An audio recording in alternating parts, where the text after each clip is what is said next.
Bon les amis, je suis dans un endroit emblématique du Cambodge, ça s'appelle le marché central. Donc c'est ultra connu. Là je suis à l'entrée, je m'attends à ce qu'il fasse extrêmement chaud dedans.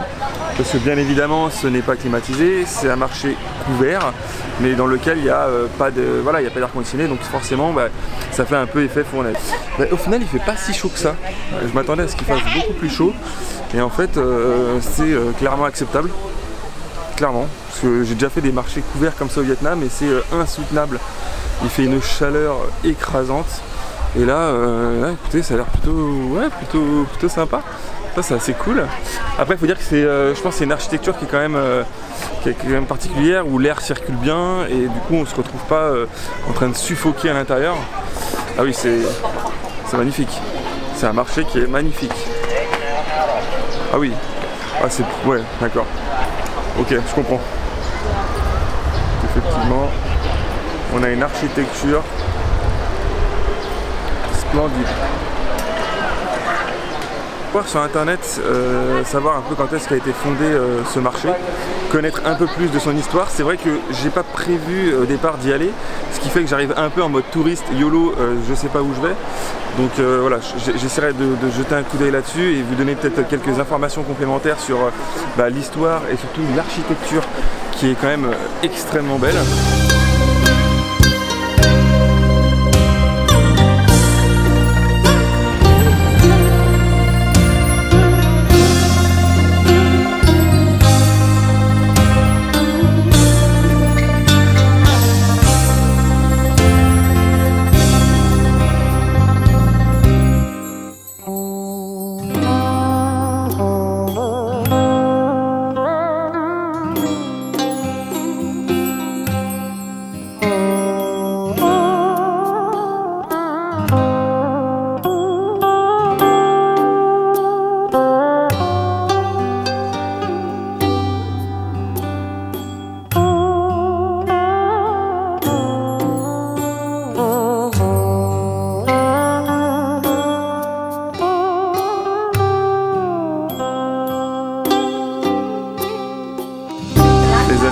Je pense que j'ai trouvé le quartier de la boue.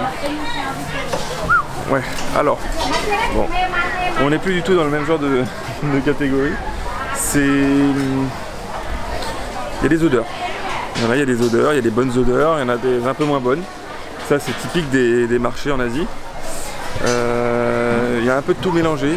Je vois, il y a des légumes, il y a de la viande. Donc là, on a juste derrière moi de la viande.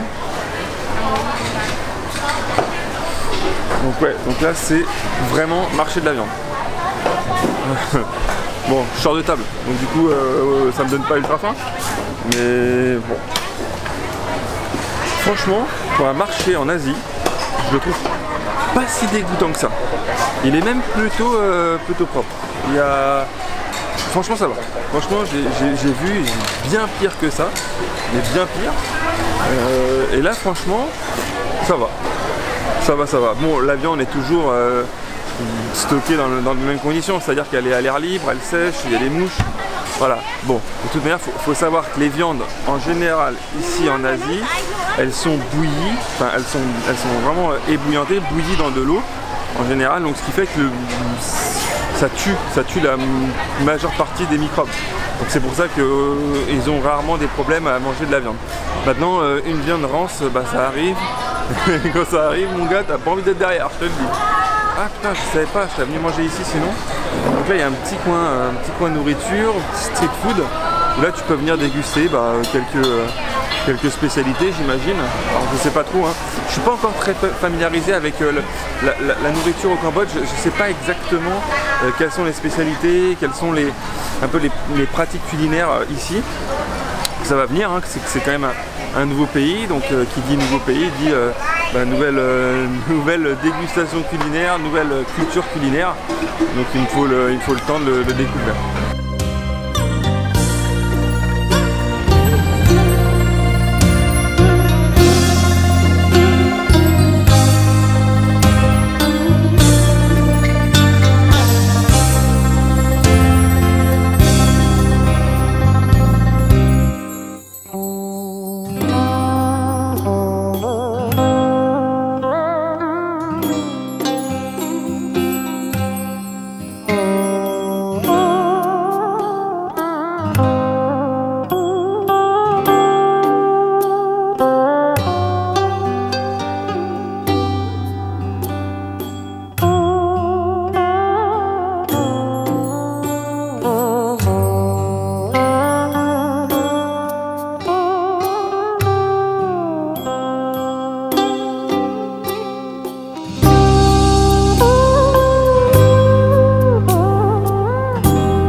il faut jamais, c'est l'erreur que j'ai faite dès le départ, c'est qu'il faut jamais essayer de comparer un pays à un autre.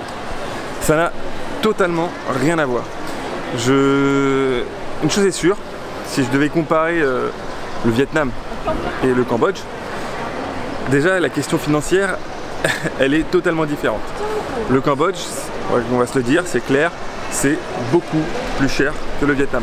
C'est un train de vie qui est supérieur, que ce soit en termes de nourriture, de logement et de tout ce qui va avec. Les babioles, les petites conneries que tu peux acheter sur un marché, tout ça. On est clairement sur quelque chose qui est beaucoup plus cher, ouais, très clairement.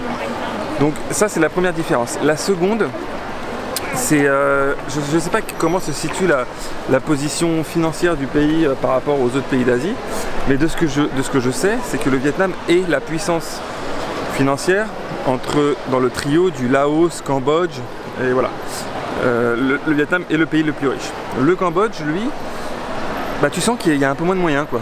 Il y a clairement moins de moyens, les routes sont plutôt mal entretenues en dehors de Phnom Penh qui reste voilà, la grande ville. Tu as beaucoup plus de mendicité aussi, tu as beaucoup plus de gens qui mendient. Et puis tout est plus cher en fait, tout est plus cher. Et ce qui est assez surprenant, et je le disais hier, enfin dans la vidéo précédente, c'est qu'on se retrouve en fait avec un pays qui, et c'est assez marrant en fait, qui n'utilise pas beaucoup sa monnaie locale, qui est le riel, maintenant je la connais, mais essentiellement le dollar. C'est assez marrant. Le riel est plutôt utilisé pour quand tu vas acheter une petite bouteille d'eau, quand tu achètes une babiole dans un marché. Voilà, là le riel est intéressant. Par contre, c'est vrai que quand tu veux payer une chambre d'hôtel, quand tu veux aller au restaurant, quand tu veux manger quelque chose, bah, tu dois payer en dollars. Et c'est assez marrant parce que moi, comme j'avais retiré que des riels, j'ai payé avec des riels et je me suis retrouvé à ce qu'on me rende de la monnaie en dollars. Donc je trouvais ça assez marrant. Donc c'est pas un point négatif en fait. Je suis simplement en train de dire que il ne faut pas essayer de comparer un pays à un autre, ça n'a rien à voir, c'est totalement différent.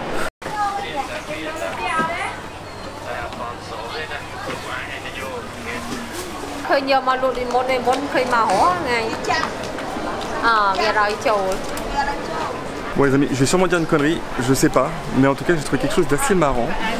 Ici au Cambodge, tu as des vitrines en fait où ils vendent. Je ne sais pas si on peut dire ça, ils vendent du cash en fait, c'est trop chelou. En fait tu vois, tu as de l'argent. Tu as de l'argent en vitrine. Et donc du coup tu peux. Je sais pas comment faire en fait, je sais pas comment tu peux l'acheter. Ou alors c'est un bureau de change pour changer des dollars ou je sais pas. Mais je trouve ça assez marrant en fait. Et les billets sont tout neufs quoi, c'est assez marrant, j'ai jamais vu ça.